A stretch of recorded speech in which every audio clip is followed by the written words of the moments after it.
A'udzubillahiminasyaitonirrajim. Bismillahirrahmanirrahim. Assalamualaikum warahmatullahi wabarakatuh. Perkenalkan, nama saya Muhammad Farnariri dengan NPM 2408260174. Saya dari kelas B ingin melakukan presentasi mind map saya yang berjudul Sistem Pencernaan Usus Halus dan Usus Besar. Yang pertama ada usus halus, yaitu small intestine. Usus halus merupakan bagian dari sistem pencernaan yang memiliki peran sangat penting dalam pencernaan makanan dan penyerapan gizi. Secara anatomi, usus halus dibagi menjadi 3 bagian, yaitu duodenum bagian pertama yang terhubung dengan lambung, jejunum bagian tengah, dan yang terakhir ada ileum bagian akhir yang berhubungan dengan usus besar. Proses utama yang terjadi di usus halus adalah pencernaan lanjutan dari makanan yang telah dicerna sebagian di lambung, serta penyerapan nutrisi yang dibutuhkan tubuh. Untuk menjalankan fungsinya, usus halus melakukan berbagai gerakan otot yang disebut motilitas usus, yang terdiri dari segmentation, yaitu kontraksi melingkar yang terjadi berulang-ulang sepanjang usus. Tujuannya adalah untuk mencampur chyme atau makanan setengah cair dari lambung dengan enzim pencernaan dan menyentuh permukaan mukosa usus untuk memaksimalkan penyerapan. Kontraksi ini mirip seperti usus dibagi menjadi potongan sosis dan secara bergantian berkontraksi dan relaksasi. Yang kedua ada migrating motility complex, yaitu MMC, dikenal sebagai penjaga rumah tangga usus.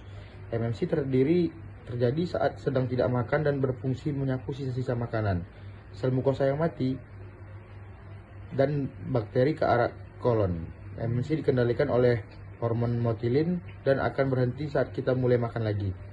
Selain itu ada refleks pencernaan seperti gastroenteric reflex yang mempercepat pergerakan isi usus ketika lambung terisi makanan. Ada juga enterogastric reflex yang mengontrol berapa cepat chyme masuk ke duodenum. Yang kedua ada pencernaan di usus halus. Sebagian besar pencernaan kimiawi terjadi di dalam lumen atau rongga usus halus. Di sini enzim pankreas memainkan peran utama, yaitu lemak dipecah sepenuhnya menjadi monogliserida dan atau asam lemak bebas. Protein diurai menjadi peptida kecil dan asam amino. Karbohidrat dipecah menjadi disakarida dan sedikit monosakarida. Namun pencernaan tidak selesai sampai di situ. Masih ada proses lanjutan di permukaan sel usus, tepatnya di cross border dengan permukaan mikrofili kecil menyerupai sikat. Setelah itu ada entropeptidase mengaktifkan enzim trypsinogen menjadi tripsin, penting dalam pemecahan protein. Seperti ada juga yang namanya disakaridase seperti maltase, sukrosa, dan laktase. Memecah disakarida menjadi monosakarida seperti glukosa.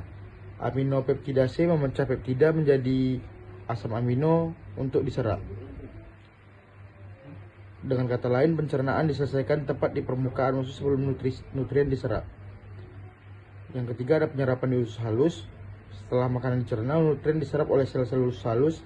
Proses ini terutama terjadi di duodenum dan di jejunum. Sementara ileum hanya sedikit berperan karena sebagian besar nutrien sudah diserap sebelumnya.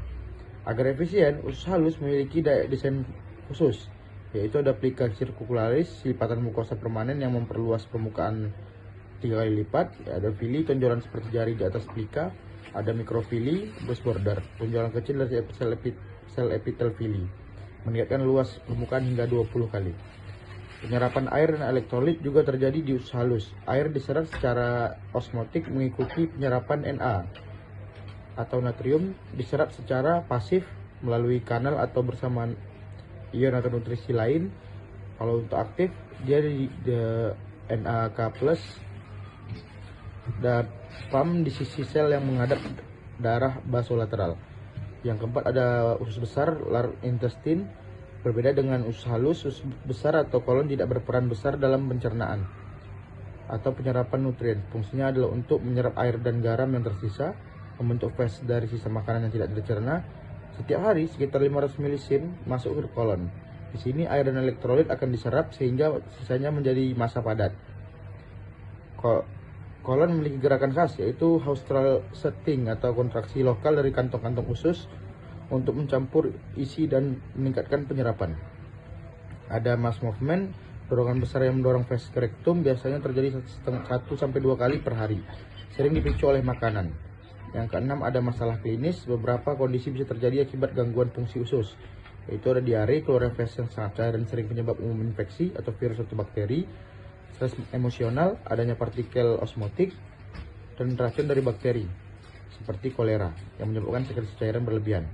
Ada konstipasi, feses keras dan jarang buang air besar bisa disebabkan oleh menahan keinginan BAB, diet rendah berserat, gangguan mobilitas serta sumbatan, misalnya tumor. Ada flatus atau gas usus bisa berasal dari udara yang tertelan saat makan, hasil fermentasi bakteri di kolon. Yang terakhir, ada peran mikrobiota usus. Usus besar dihuni oleh sekitar 2000 spesies bakteri yang secara kolektif disebut sebagai mikrobiota usus. Mereka bukan hanya penghuni, tetapi memiliki banyak peran menjaga motilitas, melindungi integritas mukosa usus, serta mendukung sistem imun bersaing dengan mikroba patogen untuk mencegah infeksi. Kesimpulannya, sistem pencernaan, khususnya usus halus dan usus besar, secara sinergis menyelesaikan proses pencernaan, penyerapan, serta pengeluaran sisa makanan. Usus halus adalah pusat pencernaan dan penyerapan, sedangkan usus besar lebih berperan dalam penyerapan air dan pembentukan feses. Seluruh ini melibatkan gerakan otot, aktivitas enzim, dan interaksi mikroba usus yang kompleks namun umum. Jadi untuk referensinya ada di Guiton, AC, dan Higit, JTTE 2021, Textbook of Medical Physiology. Ada Sherwood, Human Physiology from Cell to System. Oke, sekian dari saya. Assalamualaikum warahmatullahi wabarakatuh.